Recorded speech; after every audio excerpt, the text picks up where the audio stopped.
형제들아, 내가 당한 일이 도리어 복음 전파의 진전이 된 줄을 너희가 알기를 원하노라. 이러므로 나의 매임이 그리스도 안에서 모든 시위대 안과 그 밖의 모든 사람에게 나타났으니 형제 중 다수가 나의 매임으로 말미암아 주 안에서 신뢰함으로 겁없이 하나님의 말씀을 더욱 담대히 전하게 되었느니라. 하나님께서 일하시는 방법은 사람이 생각하는 방법과 다름을 수시로 느낍니다. 본문에 나오는 바울의 경우도 마찬가지였습니다.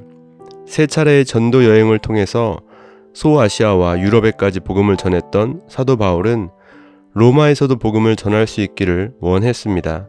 하지만 로마로 갈 수 있는 여건이 미처 준비되질 않았었죠. 누구보다 예수 그리스도를 전파하는 데 앞장섰던 바울에게 로마에서의 전도는 무엇보다 중요한 일 가운데 하나였을 것입니다. 그리고 그것을 위해 계속해서 기도했을 것입니다. 하지만 본인이 죄인의 신분으로 로마에서 복음을 전하게 될 것은 전혀 예상하지 못했을 것입니다. 하나님께서 그에게 직접 말씀해 주시기 전까지는 말입니다. 오늘의 말씀을 보면 사도 바울은 이미 로마의 감옥에 갇혀 있는 죄수의 신분인 것을 알 수 있습니다.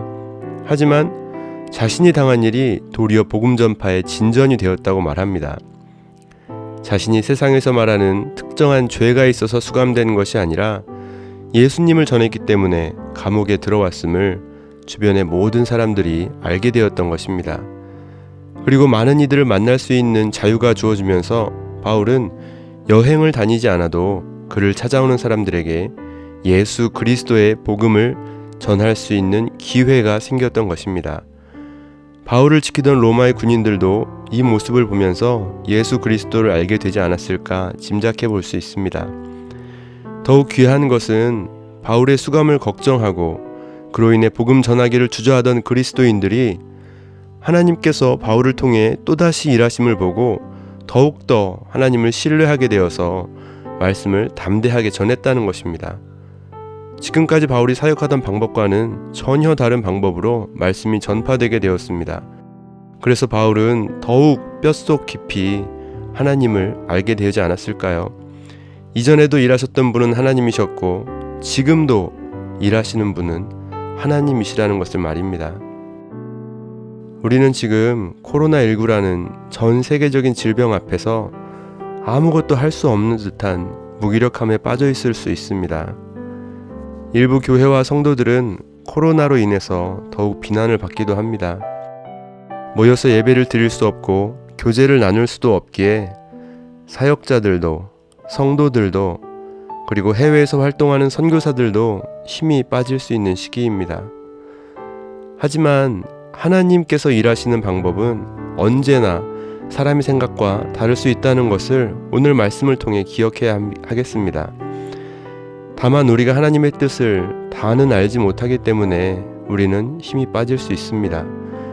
그렇지만 신실하신 하나님께서는 지금보다도 더 어려웠던 상황에서도 복음이 전 세계에 전파되게 하셨고 예수님을 주인으로 섬기는 성도들의 삶과 함께 하셨습니다.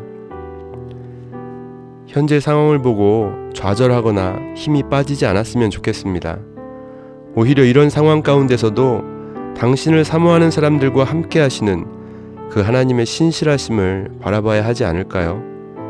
그리고 그분의 뜻에 따라 살아가기를 애쓰며 복음 전하기를 힘쓰는 사람들이 오늘날에도 많이 있다는 것을 알고 모두가 힘을 내면 좋겠습니다.